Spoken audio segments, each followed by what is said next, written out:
আমি বলেছিলাম তোকে ছাড়া ভীষণ একা লাগছে আমার।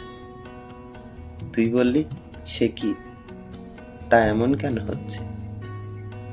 আমি ভেবেছিলাম তুই বলবি নিজেকে এত একা ভাবার কি আছে, আমি তো আছি নাকি। আমি বলেছিলাম তুই ছাড়া আমি ভীষণ একা, জানিস। তুই ছাড়া তো আমার জীবনে তেমন কেউ নেই। সারাটি জীবন এইভাবেই পাশে থাকবি আমার। তুই বললি চেষ্টা করব।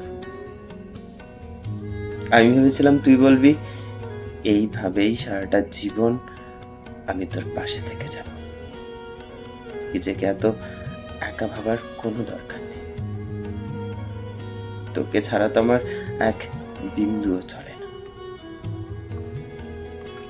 আমি বলেছিলাম আচ্ছা, আমরা দুজন কি শুধু ভালো বন্ধু, না তার থেকেও বেশি কিছু? তুই বললি এসব নিয়ে আমি এখন কিছুই ভাবছি না। আমি ভেবেছিলাম তুই বলবি তার থেকেও অনেক অনেক বেশি কিছু। আসলে তুই ঠিক, এর থেকে বেশি কিছু ভাবার মতো তো কিছুই হয়নি। বছরে এক আধবার দেখা করা, সারাদিন একটু আধটু ফোনে কথা বলা, একজন আর একজনের সব পছন্দের খেয়াল রাখা, বার্থডেতে সবার প্রথমে উইশ করা, একজন অসুস্থ হয়ে গেলে আরেকজনের খোঁজ নেওয়া, এমনকি হসপিটাল অব্দিও পৌঁছে যাওয়া। আজ এতগুলো বছর একে অপরের পাশে থাকা, এগুলো বোধহয় বন্ধুত্বর থেকে বেশি কিছু হতে পারে না। আর প্রেম, সে তো কখনো না। আসলে ভুলটা সম্পূর্ণ আমার নিজের। আমি হয়তো একটু বেশি বেশি করে ভেবে ফেলেছি।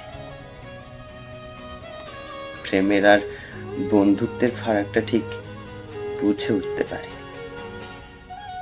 আসলে আমি অঙ্কে বরাবরেরই ভীষণ কাঁচা।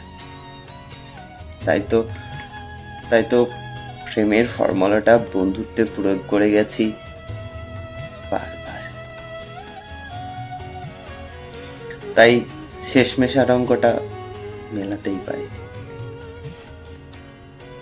আমি আমার জীবনের অনেকগুলো পাতা নষ্ট করে ফেলেছি।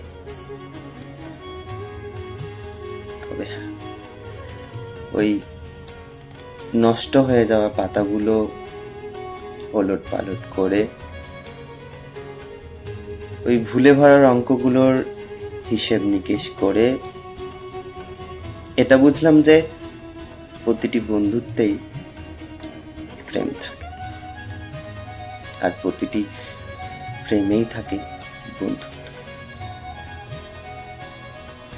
প্রেমের শুরুটা বন্ধুত্ব দিয়ে হলেও প্রেমের শেষটা কখনোই বন্ধুত্ব দিয়ে হয় না।